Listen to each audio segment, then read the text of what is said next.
You just realized your business needed to hire someone yesterday. How can you find amazing candidates fast?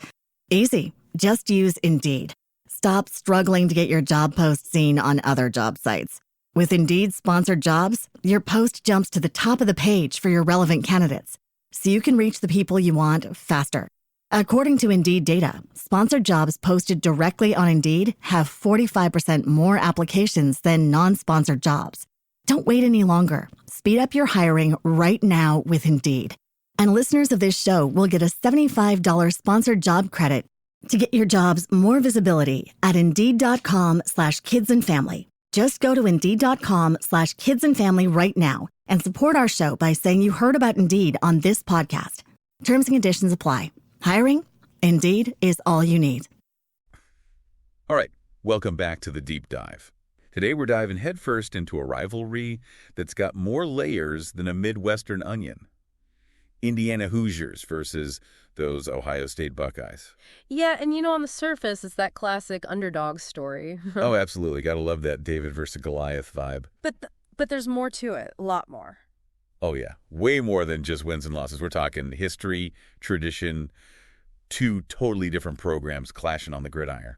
Yeah, what's fascinating right off the bat is how different these programs are. Yeah. They represent two totally different approaches to success in college football. You got Ohio State, built on a legacy of national championships and, Heisman Trophy winners galore. That's true. It's true. You can't talk Ohio State without mentioning those legends, right? Archie Griffin, the only two-time Heisman winner in history. Yeah, for sure. Eddie George went on to just crush it in the NFL. Right, but it's not just about those individual stars, though. No. It's a system built on recruiting the top high school talent year after year, coaching staff that knows how to develop that talent, and that culture where winning is just expected. So it's like this self-perpetuating machine. Precisely. Okay, so Ohio State, it's like this well-oiled machine. They're just designed to win. Right. But then you got Indiana. Yeah. And they've had their moments. Right. Absolutely. Absolutely. But how is their approach different? Their approach is less about just overwhelming talent and more about maximizing the potential of what they got. Okay, I'm intrigued. Tell me more, because I know Coach Tom Allen's been building something special there. Right. Especially with that whole LEO philosophy, love each other. But how's that actually translating to wins on the field? That's the key question, right? LEO, it's not just a catchy slogan. It's about creating a culture of unity, resilience, and accountability. Coach Allen believes that when players genuinely care about each other and buy into that shared vision, they can achieve things they wouldn't be capable of individually. So it's like the whole is greater than the sum of its parts. You got it. They're trying to build a team that's just mentally tougher, more cohesive, even if they don't have that same level of raw talent as, like, say, an Ohio State. And it's a strategy that's had a real impact. Remember, this is a program that historically has struggled to even reach a bowl game, right, let alone compete for Big Ten titles. But under Coach Allen, they're starting to shift that narrative. It's fascinating. I love it. These two programs, they represent such different philosophies. Yeah. It's like two scientific experiments running side by side. Right. Can you build a dynasty purely on talent and system? Or does genuine team unity and that never-give-up attitude actually level the playing field? Yeah, and that's what makes this rivalry so compelling. Oh, for sure. It's that clash of styles. Head-to-head. Yeah, a test of which approach can ultimately prevail in the, crucible of college football. All right, so we got the big, powerful program in Ohio State, the scrappy underdog in Indiana, each with their own distinct identity, their own way of doing things. But I'm guessing when these two teams step on the field, those philosophical differences got to translate into some pretty interesting matchups, right? Oh, absolutely. Let's start with the offensive side of the ball. Ohio State, they're known for their explosive, high-scoring offense. Wait. They've consistently had some of the best quarterbacks and wide receivers in the country. Oh, yeah. Think about guys like C.J. Stroud, Marvin Harrison Jr. They're almost impossible to contain. So if you're Indiana, how do you even begin to slow down an offensive juggernaut like that? It's a daunting task, for sure. I bet.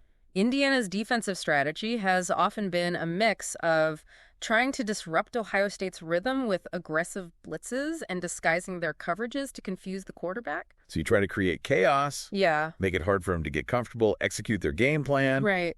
Almost like, is it like Indiana's trying to play chess while Ohio State just wants to play checkers? That's a great analogy. Yeah. It really highlights that strategic battle that unfolds in every game between these two teams. Indiana knows they can't just line up and try to match Ohio State's athleticism. Great. So they got to be more creative, more unpredictable. I love to see. This is where it gets really interesting for me. We've talked about the contrast in programs, the different philosophies, but I want to hear about those moments where it all comes to life on the field. Are there any specific games that really capture the essence of this rivalry? Oh, there are plenty, but if we're going to truly understand this rivalry and how it's evolved, we got to go back to a game that shocked the college football world, Indiana's 1967 victory. Wait, Indiana actually beat Ohio State. I thought that was practically a law of nature. It's rare. It's rare. Tell me about this upset. It must have been huge. Oh, you're telling me this wasn't just any win. This was during Indiana's Rose Bowl season, a year where they defied all expectations and made history. Wow, to think that Indiana, a program that's often struggled to even make a bowl game, actually went to the Rose Bowl, beat Ohio State in the same year. Okay, I need details. What were the circumstances? Was it a fluke? Was there something special about that Indiana team? Well, that's what we're about to find out. But before we get there, let's rewind the clock a bit and set the stage for this monumental upset. It all starts with understanding the context of college football in the 1960s. In the 1960s, college football was a different beast. Oh, but The Big Ten was arguably the most powerful conference in the country. And Ohio State, under legendary coach Woody Hayes, was a perennial powerhouse. Woody Hayes. Yeah. That name is like synonymous with Ohio State football.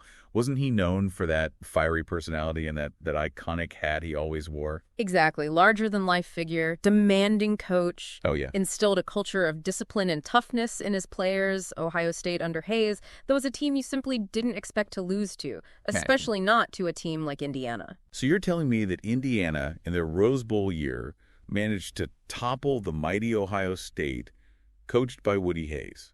Okay, I need to know how they pulled that off. What was the game like? Was it close? Did Indiana just completely dominate? Well, the game itself was a defensive struggle, a far cry from the high-scoring affairs we often see today. Yeah. Final score was 19-14. Ooh, 19-14. Indiana holding on for dear life in the final minutes. That's a nail-biter. I can only imagine the tension in that stadium as the clock ticked down. But what were the key factors? What allowed Indiana to pull off this upset? Was it their defense? Did they manage to shut down Ohio State's offense? Defense was definitely a huge part of it. Indiana's defense, they played with an intensity and discipline that seemed to rattle Ohio State. They forced a couple key turnovers, and their defensive line, they were able to get pressure on Ohio State's quarterback, disrupting their passing game. It sounds like that LEO philosophy might have been a factor here. Did that underdog mentality, that sense of unity, that resilience, you think that gave them an edge against a team like Ohio State, a team that was probably used to just steamrolling over their opponents? That's a fascinating question. It's impossible to know for sure what was going on in the minds of those players back in '67, but it's certainly plausible that Indiana's team chemistry and their belief in themselves played a role in that upset victory. So you mentioned this game was part of Indiana's Rose Bowl season. That must have been an incredible year for the Hoosiers. What else can you tell us about that season? What made it so special? Well, the Rose Bowl was a huge deal back then. It was considered the pinnacle of college football success. And for a program like Indiana, Right. it was a once-in-a-lifetime achievement. They finished the regular season with a 9-1 record. Wow. Their only loss coming against Purdue in the final game. So even though they lost to Purdue, they still went to the Rose Bowl. Yeah. How does that work? Didn't Purdue also have a shot at the Rose Bowl after beating Indiana? Yes, but back then, the Big Ten had a rule that prohibited a team from going to the Rose Bowl in consecutive years. Purdue had gone the previous year, so even though they beat Indiana, the Rose Bowl bid went to the Hoosiers. Wow, that's a rule you don't see anymore, so Indiana gets to go to the Rose Bowl after this historic season that includes a victory over Ohio State. What was the Rose Bowl experience like for them? Did they manage to pull off another upset?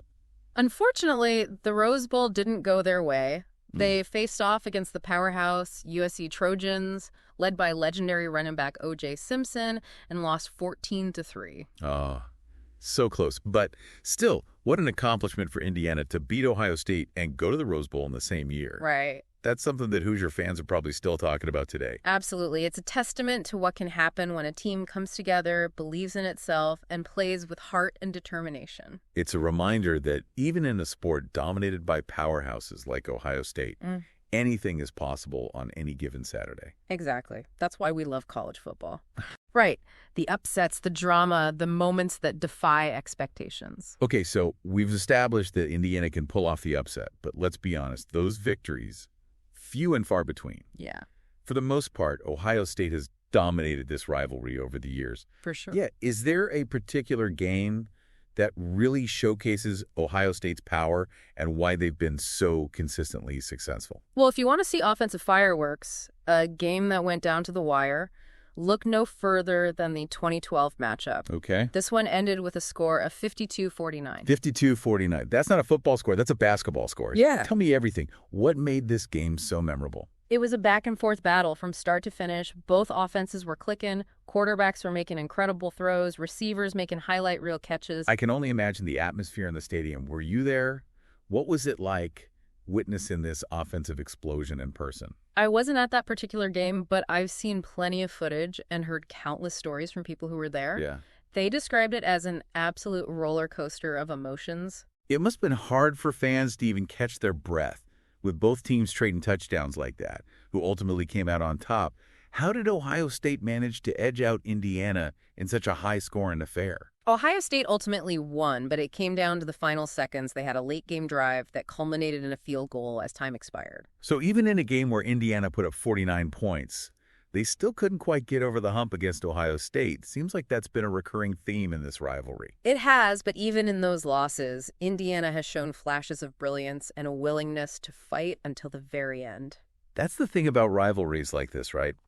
Even when the outcome seems predictable, there's always a chance for those moments that surprise you, those plays that make you jump out of your seat. Absolutely, and that's what keeps the fans coming back year after year. It's Yeah. the hope, the anticipation, the possibility that this time something truly special might happen. Speaking of special moments, I know there was another game in recent memory, the 2020 matchup, that had everyone talking even though Indiana ended up losing.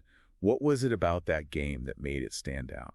Well, for Indiana fans, this game was a source of both pride and heartbreak. They lost a close one, 42-35, but they put up an incredible fight against an Ohio State team that was considered one of the best in the country. What was it about Indiana's performance that made it so impressive even in defeat?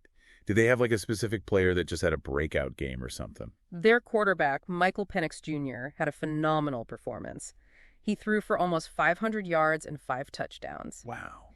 He was making throws all over the field, extending plays with his legs, keeping Indiana in the game right to the very end. So even though Indiana didn't win, this game felt like a statement. Right. They showed that they could go toe-to-toe with a national championship contender and weren't just going to roll over. Exactly. And it's interesting because even though Penix has since transferred, that game felt like a turning point for Indiana's program. They proved to themselves and everyone else that they could compete at the highest level. It's almost like that game, despite the loss, gave Indiana a sense of validation. Yeah. Showed that they were on the right track, that Coach Allen's LEO philosophy was working, that they were capable of playing with the big boys.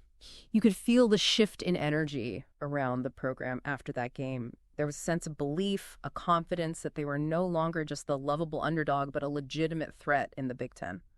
Okay, so we've journeyed through Indiana's historic upset in '67, relived that offensive explosion of 2012, witnessed Indiana's valiant effort in 2020. Each of these games tells a different story about this rivalry, about those contrasts and styles, those moments of brilliance, the enduring hope that just keeps fans on the edge of their seats.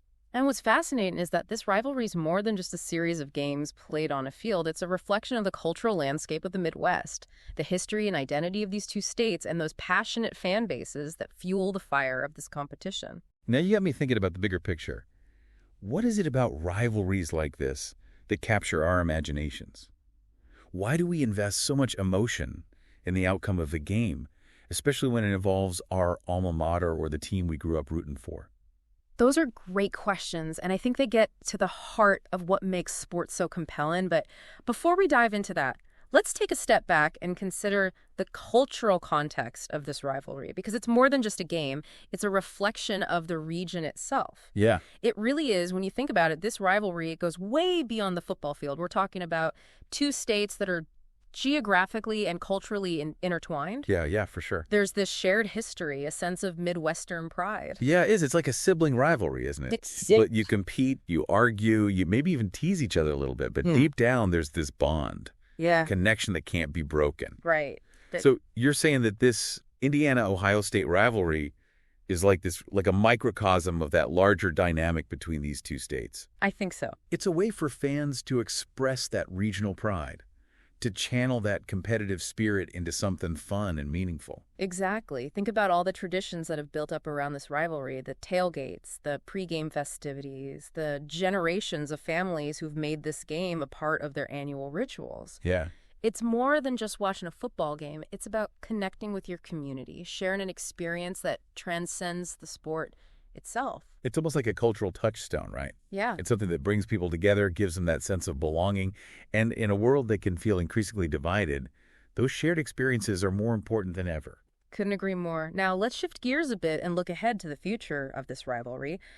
College football is in a constant state of evolution. Right. With conference realignment and the expanded playoff format, shaking things up. How do you see these changes impacting the Indiana-Ohio State dynamic? Well, I think for Ohio State, the goal remains the same. National championships. Right. They're always going to be in the hunt for that playoff spot, for sure. But with the playoff expanded, the margin for error gets a little smaller. Yeah. They can't afford to slip up, especially against a conference opponent. That's where Indiana comes in. Right. They're no longer content with just being a spoiler. They want to establish themselves as a consistent force in the Big Ten, a team that can challenge for conference titles. And what better way to prove their legitimacy than by knocking off the perennial powerhouse in their own division? So the stakes are getting higher for both teams. Yeah. For Ohio State, maintaining that dominance, proving they're still the kings of the Big Ten.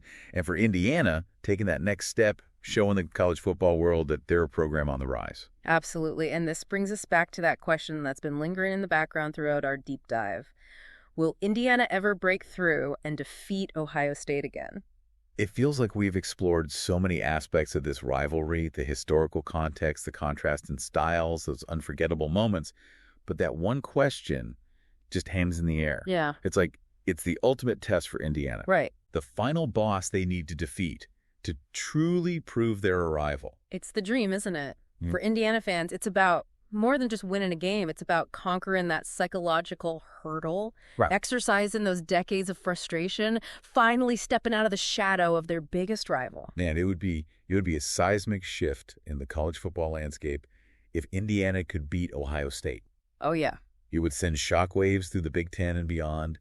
It would be a statement that the hierarchy is changing, that the underdogs are ready to challenge the established order. And who knows, maybe that victory is just around the corner. We've seen how Indiana has steadily improved under Coach Allen. Yeah. They're playing with more confidence, more swagger. They got a system in place that's built for sustained success. Maybe all they need is that one breakthrough moment, that one signature win to truly ignite their program. And what better opponent to target than the team that has dominated them for so long? It's a compelling narrative, isn't it?